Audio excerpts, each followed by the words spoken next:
Assalamu alaikum and good morning everyone. This is Jennifer Hakim Dupin, Assistant Professor, Department of Geology, University of Dhaka, your anchor for the day.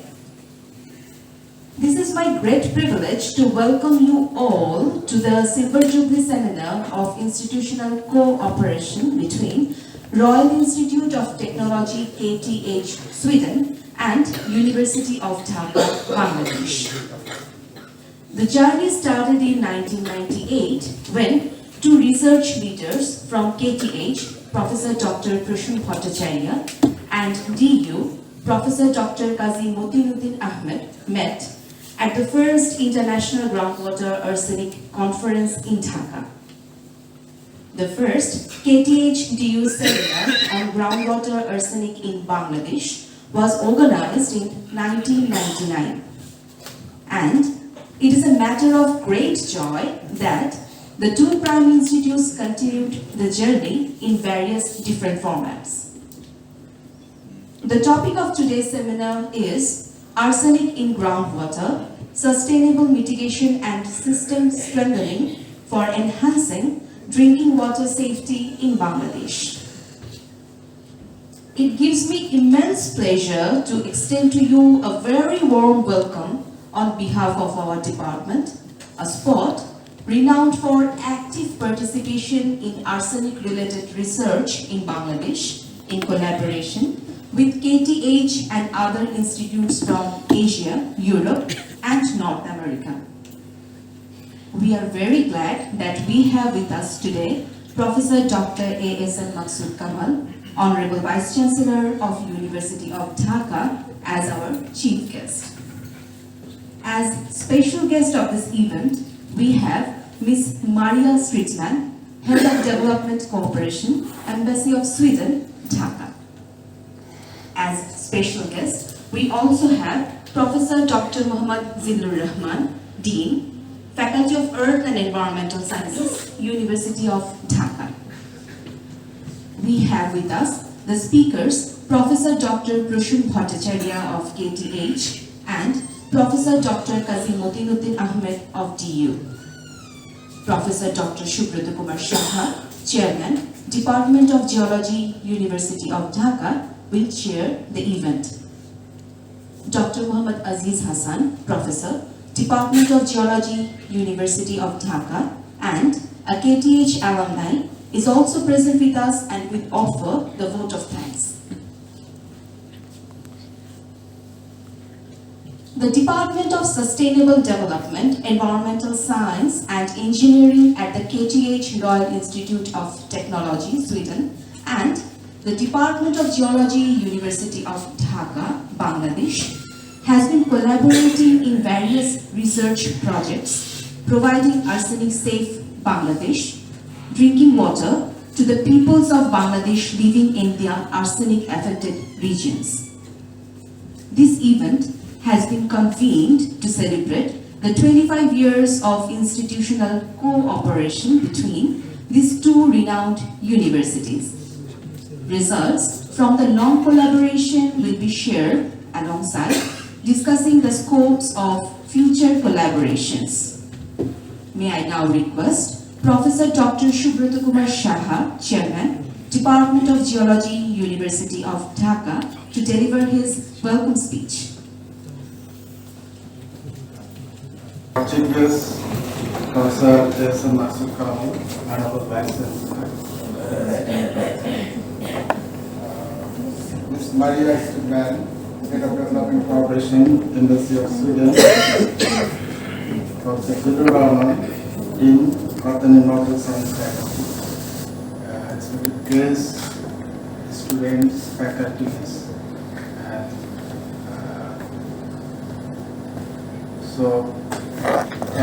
and this 25 years, during our student life to our teaching life, so 1998 to 2023, that is 25 years a long journey.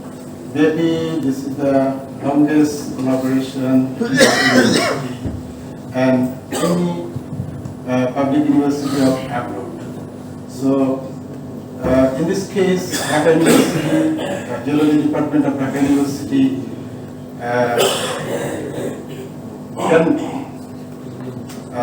can be praised for this, and that is the arsenic in groundwater in Bangladesh during our 90s time. That was the firstly that was a controversy, but later it's so nowadays in Bangladesh maybe the research in arsenic day by day it's decreasing. I don't know whether the arsenic problem is existing nowadays or it is resolved. That is the problem. Even government of Bangladesh, as far I know, maybe the DPAC and some of the organizations, as yet they are working in arsenic contamination in groundwater in Bangladesh. So let's see some of the maybe this two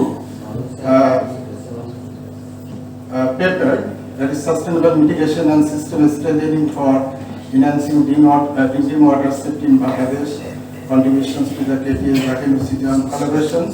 Let's see what's happening nowadays. So again, I welcome all to University Department of Geology, University of Dhaka, to stay with us and enjoy. Thank you.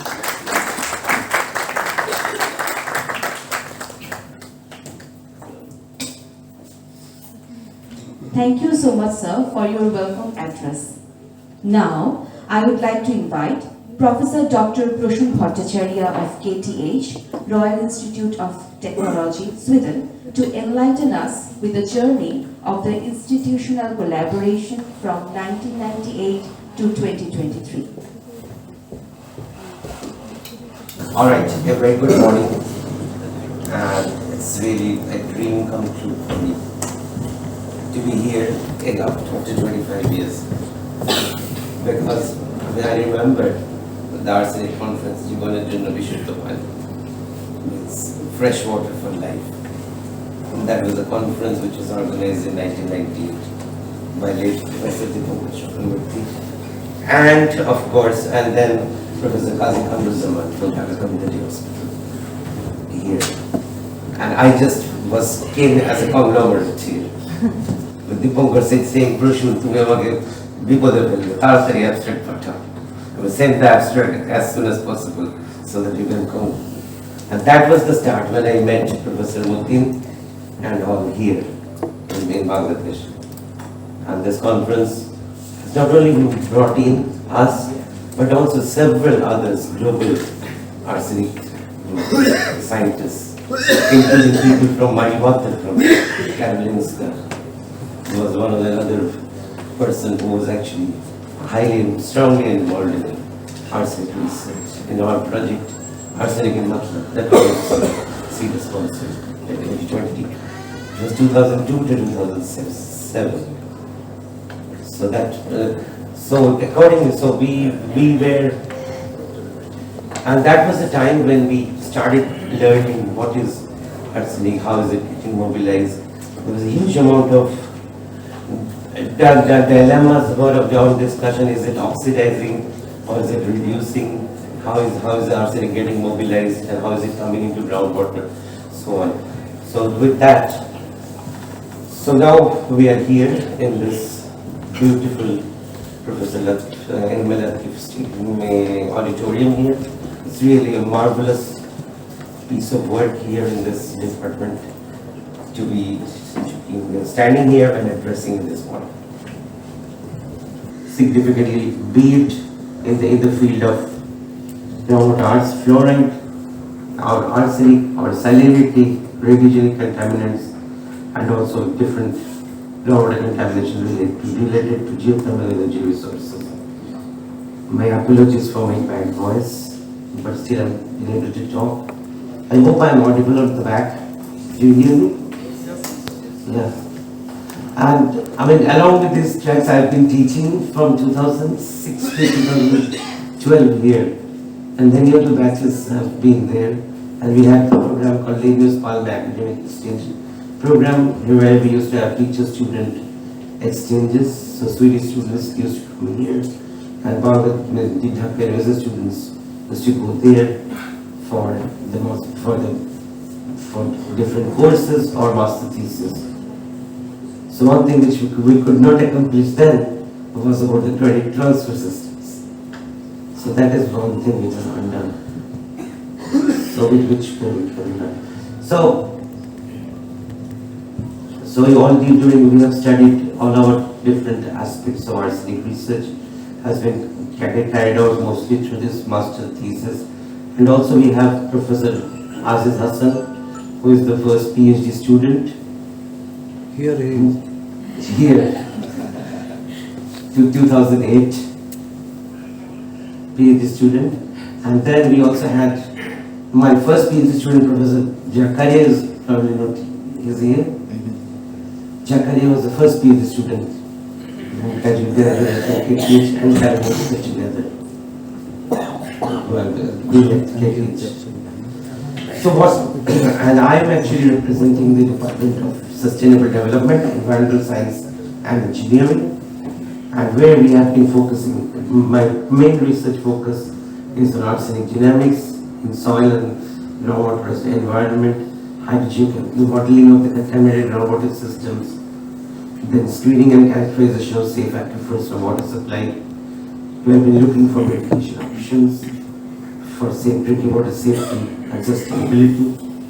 And another important aspect of our research has also been arsenic tolerance and exposure and the remediation of arsenic contaminated soils, primarily what we do in Scandinavia, and then sanitation and water supply in the peri-urban areas.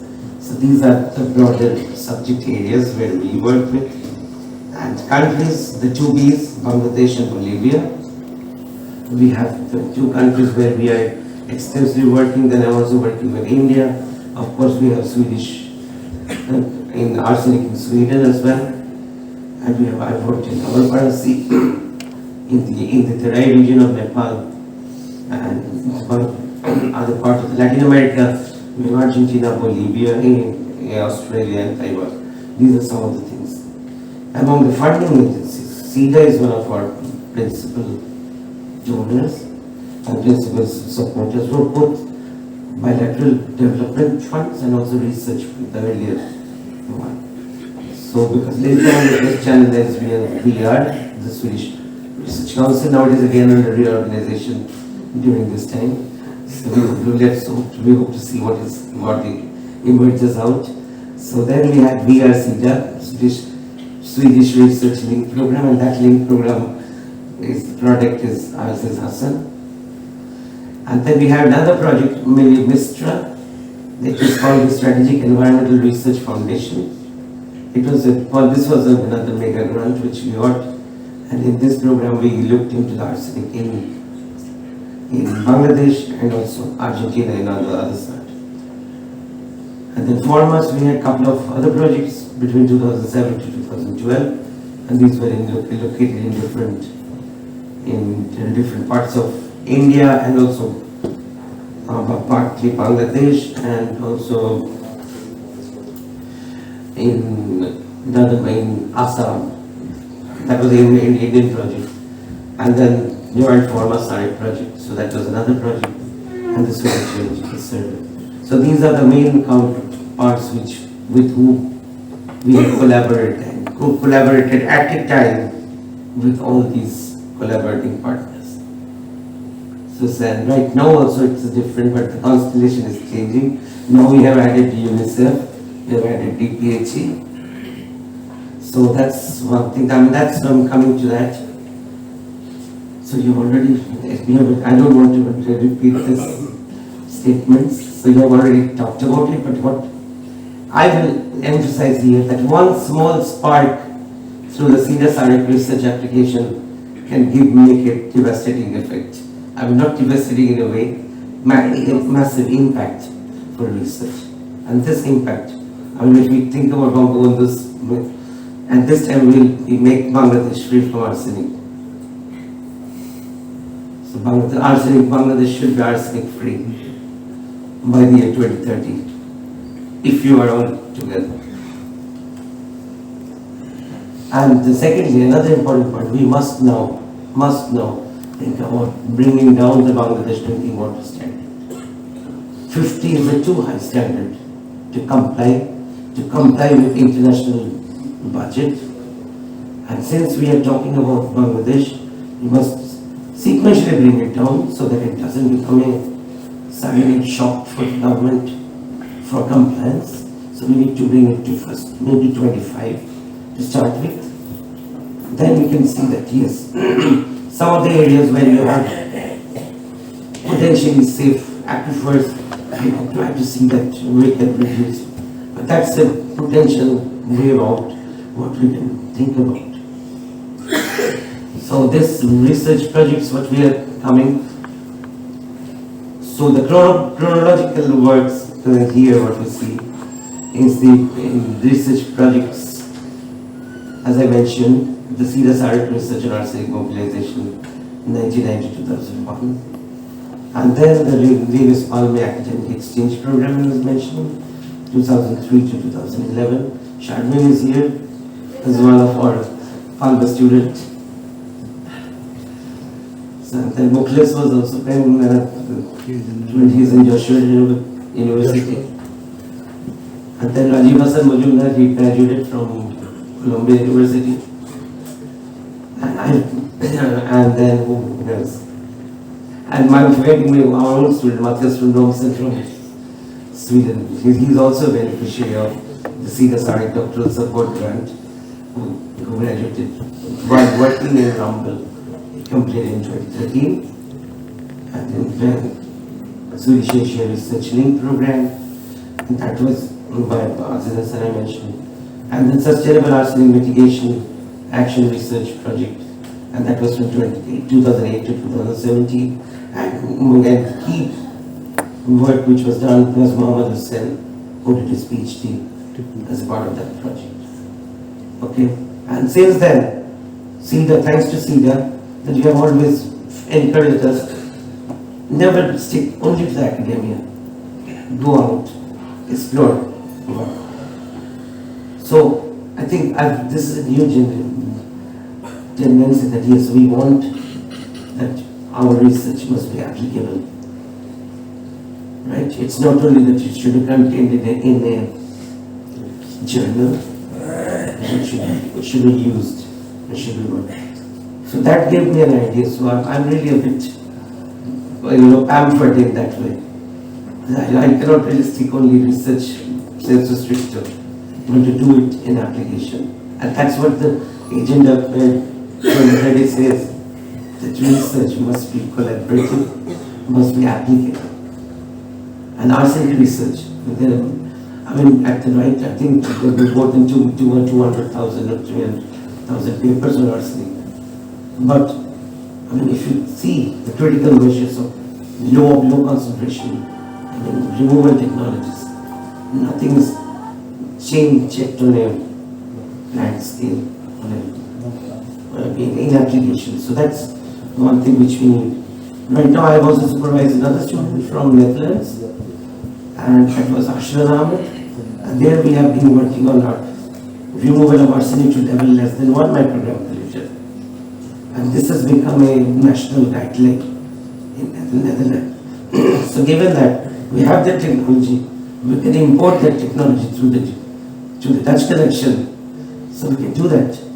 So even on our drinking water treatment plants, which you are doing, so one can do even much more, having said that you can reduce the drinking water limit, try to work on the plants, and then you can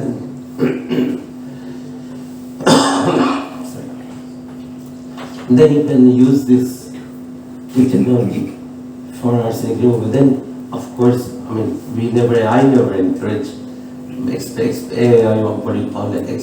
abstracting high arsenic water from the source.